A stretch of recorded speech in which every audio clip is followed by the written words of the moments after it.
Ito naman po, sa likuran niya is itutur ko po kayo. Yan, may piso. Naalay ako dyan.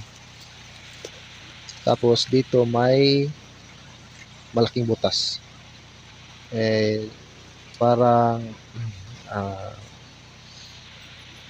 dalawang finger nyo po ang kayang magkasya. Yan po. So, 1 inch ang lalim ng butas. So, spoke, positive for treasure pa rin. So, dito sa likuran niya, kung ano yung nare-detect sa kanyang harapan, yun din po ang nare-detect sa likuran niya. At tapos, dito sa kanyang surrounding, walang ibang part na nag-detect.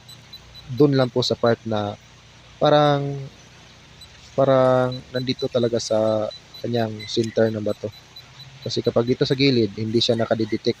Kasi itong GP pointer, malapit lang ang na-detect nito. Siguro, merong something dense na laman dito sa loob kasi tumutunog siya. Dito naman sa may chromite, pyrite at may yung mga taya-taya o yung rust ng bato, hindi, wala talaga siya. Walang tumutunog. Kapag try natin dito sa bakal, meron naman. Dito wala. Ayan, ulit. So, dito wala. So, yan.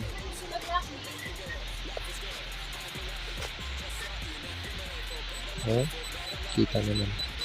Tumutunog talaga.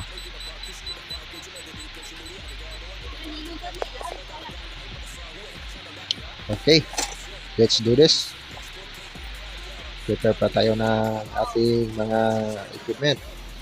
So, note tayo mga ka-TH, bago natin basagin yung bato, be sure na nag-alay tayo or nag-perform ng proper rituals para sa ating mga nakatilang mga kaibigan na hindi natin nakikita sa ating naked eyes o nakatilang sa 4th dimension kasi tayo nakatira tayo sa 3rd dimension.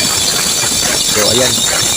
Yung ginamit ko po dito yung Makita blade. Yung partungkit talaga. Nabibili ko ito ng 250 pesos each. So, maganda siyang gamitin kasi madali siyang nakaka-penetrate sa matigas na bato. Tulad itong batong to na ginawa ng hapon. Kasi para sa akin, ang batong to minasay nila gamit yung kanilang mga materials na mga chemical na dala. Yan, let's test again.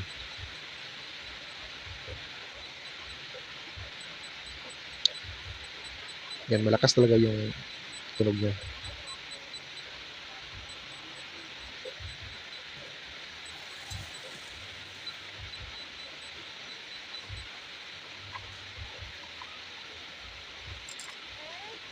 So, makikita nyo dito, nakikiusap ako sa mga tagabantay na umalis muna sila sandali kasi magtatrabaho na agad ako.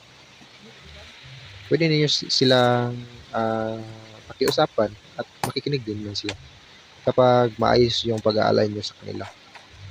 Trato nyo sila parang kaibigan at tatutuhin nyo din kayo ng design. Yan, makikita nyo. Napakaganda ng estilo na ginamit ko kasi kahit ako lang mag-isa, kaya kong biyakin itong malaking bato. So, ang plano ko dito is gagawa lang ako ng butas. Hindi ko talaga babasagin ang itong malaking boulder na to. So, hindi ko kaya. Kita nyo? Kaya ko itong basagin ng paunti-unti. Yan. Good job. Step by step po ito na pagbasag ng rock enclosed treasure. Kasi kapag minaso mo ito ng minaso na wala kang gamit na cutter or grinder,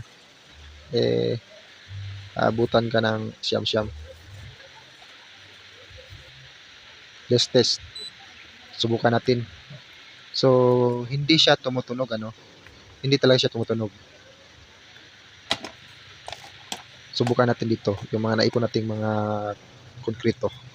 Wala. Hindi talaga siya tumutunog. kapag dito, malakas pa rin siya.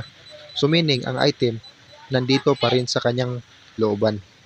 Or, positive talaga siya sa rock-in close pressure. So, patuloy natin ang bibiyak.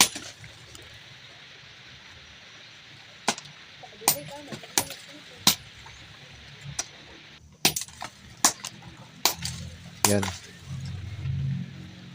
Kailangan natin talaga natin itong butasan. Medyo nakakangawit po siya kasi mabigat po yung maso. Pero okay lang. Yun nga sinabi nila. Kung walang tiyaga, walang nilaga.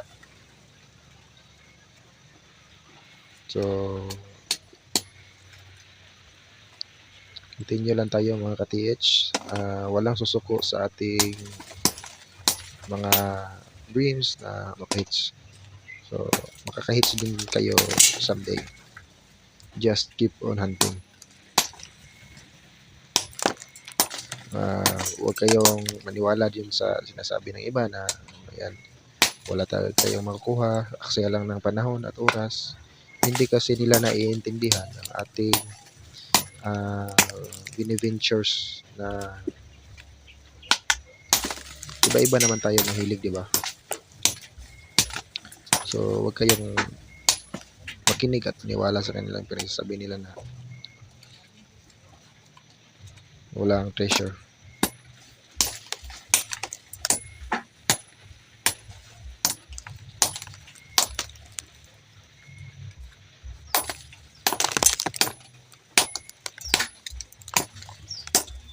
Hindi madali ang trabaho to, lalo na kapag ikaw ay isa lang. Pero, enjoy naman po siya. Yan.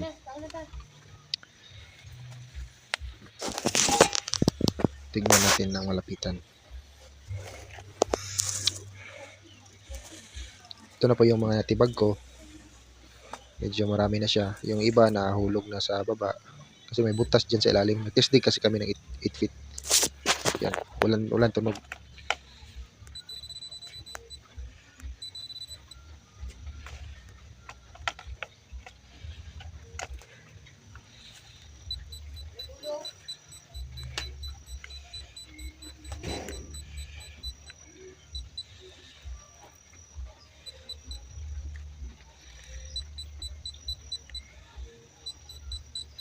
At papansin nyo po, mayroon siyang parang horizontal na linya.